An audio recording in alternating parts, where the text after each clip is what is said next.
What is going on, everyone? Tim from Tierfon Orbital. Thanks for dropping by. Tierfon Scraps. Let's talk about them.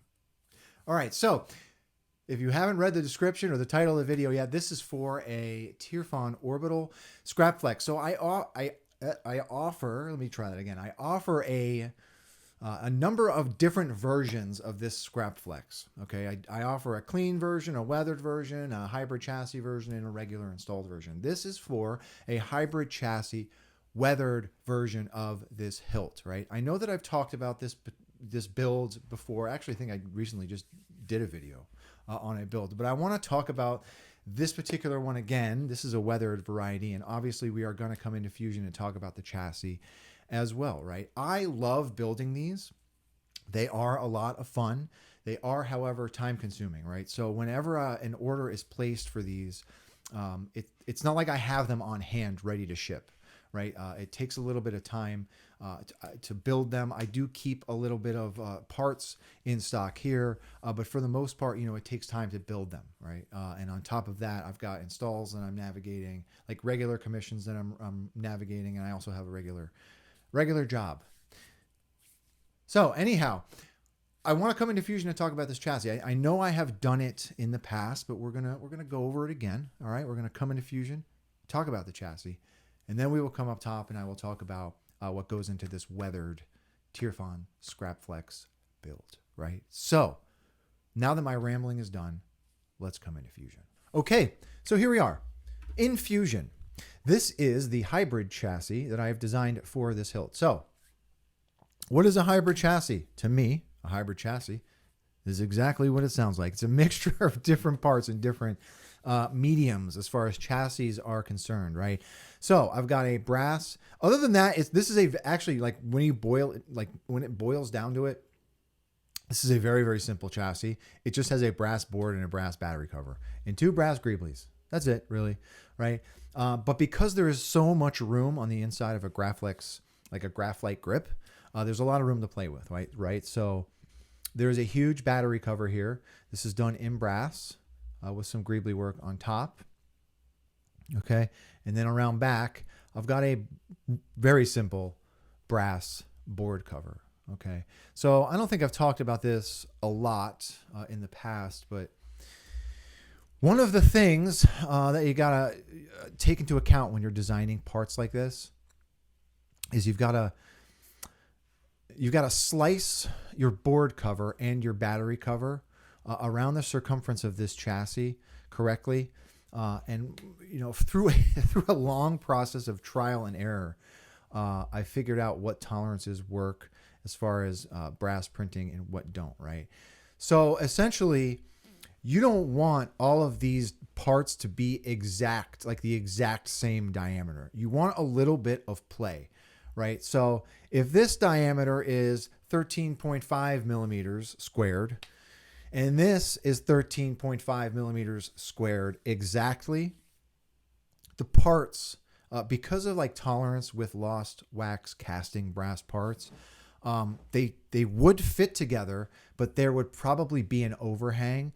So I always subtract a couple of tenths of millimeters. I design in millimeters, by the way. It is the superior measurement.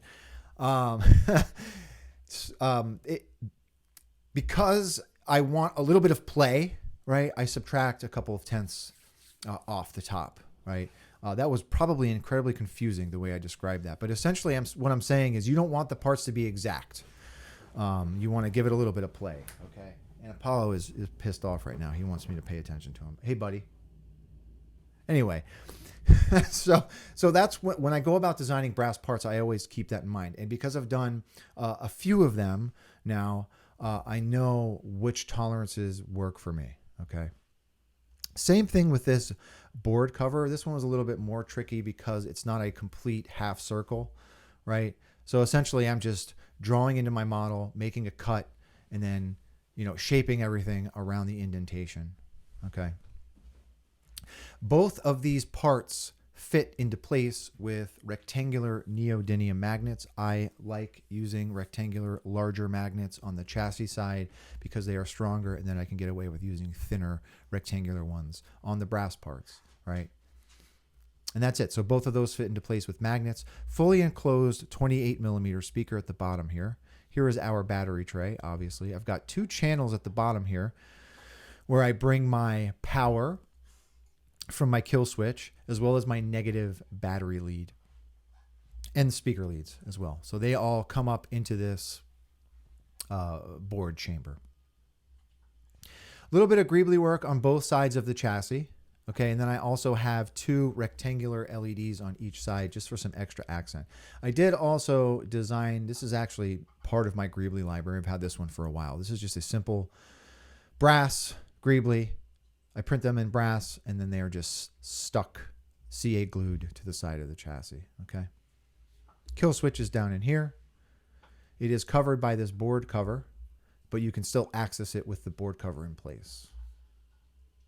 And that's it. All of my leads are just brought up the top through this nipple and wired up to the rest of the upper part of the hilt, right? So that's it. Let's come up top. Okay, so here it is. Tierfon Scrapflex. So we're going to start at the bottom, and I'll make my way up talking about what I do for this build. So at the bottom, there is a pommel. This pommel is from the CCsabers shop. Okay, so I actually did weather and gouge and battle scar this pommel. Okay. There is a cover tech down here. I have found a really interesting application for these cover techs. Okay, so I get these cover techs from the CCsabers shop as well. They get to me anodized black. I use a product called Piqua. Piqua, it's essentially a drain cleaner. Okay, it's an industrial strength drain cleaner. One of my buddies from the Lightsaber Discord recommended this to me years ago, and as far as removing anodization from hilts, this stuff is like the best. Okay, so I haven't used Easy Off in years. I know Easy Off is a common way to remove anodization, but you're dealing with fumes, you're dealing with spray. It like takes multiple applications.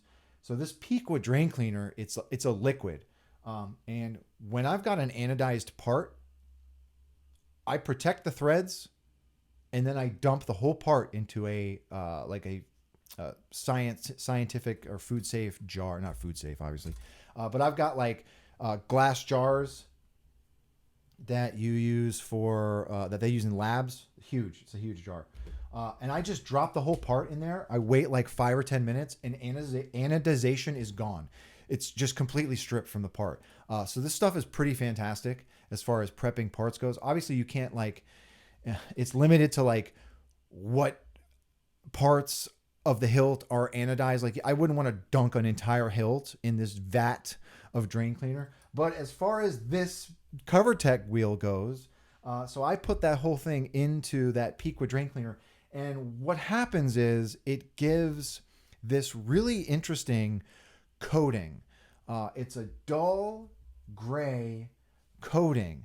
Now I could go back and wipe this off and wash it, and it would just go back down to that bare aluminum. But I'm not sure what kind of chemical reaction is causing this, but to me, it looks like steel. Anytime I use this application on aluminum, it almost looks like steel. So I leave that coating on there. I don't wipe it off, and I seal it. And that's what makes this cover tech almost look like it's steel. It's kind of faux steel. But yeah, anyway, that Piqua drain cleaner, you can get it at Home Depot. You can get it on Amazon. It's really, really, really good stuff. Okay. So pommel has been weathered. I do have a brass greebly down here. Let me just make sure I'm on camera. I have a brass greebly down here that has been naturally patinaed or naturally weathered with some vinegar and salt. I put the part, I wash it, degrease it. Whenever my brass parts come, I degrease them first. I have a like a toothbrush, and I degrease them and wash them, because when they come from a wax casting, so brass parts that we print as installers, they're what a process called lost wax casting, and essentially they make a negative of the part out of wax, and then they, I think, right? Because now that I'm thinking about it, if you're pouring hot brass into wax, it'll melt. Anyway, I'm not sure about the process, but it's lost wax casting, And there can be a microscopic residue on these brass parts. And not only that, if you're handling brass with your fingertips, the oils from your fingertips are going to get onto that brass.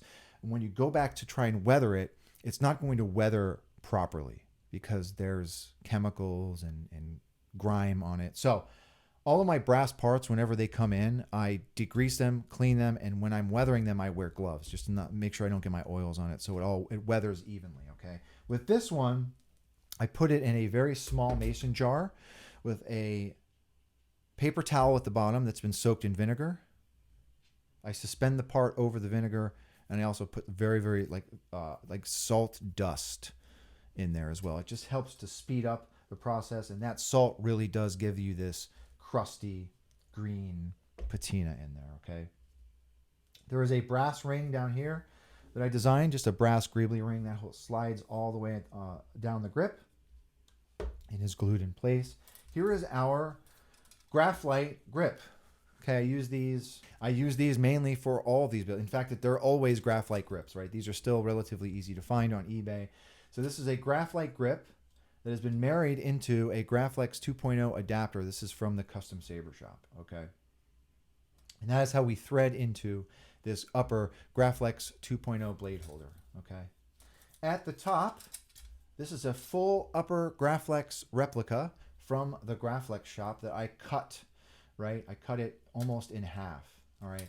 At the back, I've got a control box that I designed. This has been printed in steel and then heat stained. There is also a brass decorative ring around that has been weathered. Red button has been weathered. Glass eye has been weathered. I also added some brass mesh in there. And the whole upper part of the hilt was also weathered, right? So there's some scuffing in here. All right. There are some gouges up top. And then, of course, the upper was also heat stained. And these bunny ears, again, these bunny ears are such a pain to get in this hilt. But that's it, right? So let's take a look at this chassis. Whole grip on threads. Okay, so here is that chassis. Brass battery cover, brass board cover here. There's your board, Proffie V3 build. Okay, so let's put a battery in this guy. You want to take your battery. Flat part of your battery is typically the negative side of your battery. So negative side towards the speaker. Yeah, like carbon scoring here. Looks like you boys have seen a lot of action. This was already on. If you don't hear anything, hit that kill switch. I want to learn the ways of the Force and become a Jedi like my father. Okay. And then you can put your battery cover on, and you are ready to go. So there's a better look at that chassis. Brass parts have been weathered. Okay. And there's your two rectangular LEDs on each side. All right. So then you can thread your grip on.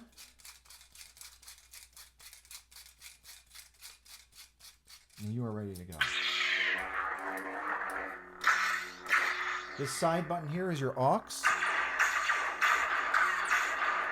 has been mounted and glued in place. And then your red button will serve as your main. All right. And that's it. So let's come down to the bottom. Okay, so there it is. The Tierfon Scrap, weathered, a little bit of battle scarring on it. I do add some random brass watch parts and greeblies on this as well. And that's it. Okay. Let's put a blade in it. Okay, 7/8 inch blade holder. You want to rest your blade on your PCB, on those PCB pins. There is a brass hex screw in the front here that will serve as your blade retention, right? So you want to back that out. Rest your blade on those PCB pins. Oops. And then you can tighten that brass screw, okay? And you are ready to go.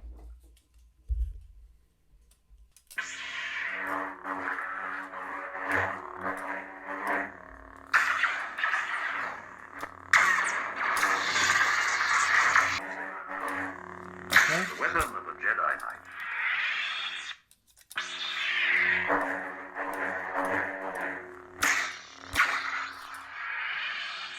Oops, blade came loose. Go.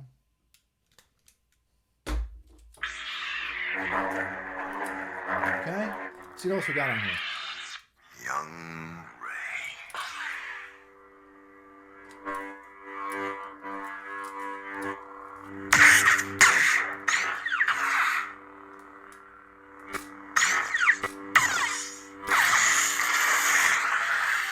Okay.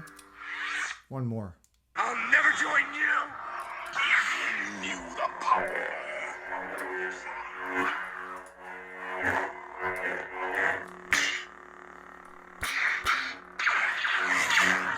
Okay. One more. That lightsaber was Luke's. Okay. All right, that's it. That is the Tierfon Scrapflex, weathered with a hybrid brass chassis. So to the customer, thank you very, very much for your patience. If anyone has any questions about this particular build or anything really, please do not be a stranger. So now that I finished this Scrapflex, another slot has opened on my website if anyone is interested, so they can be found there, right? So that's all I got, everybody.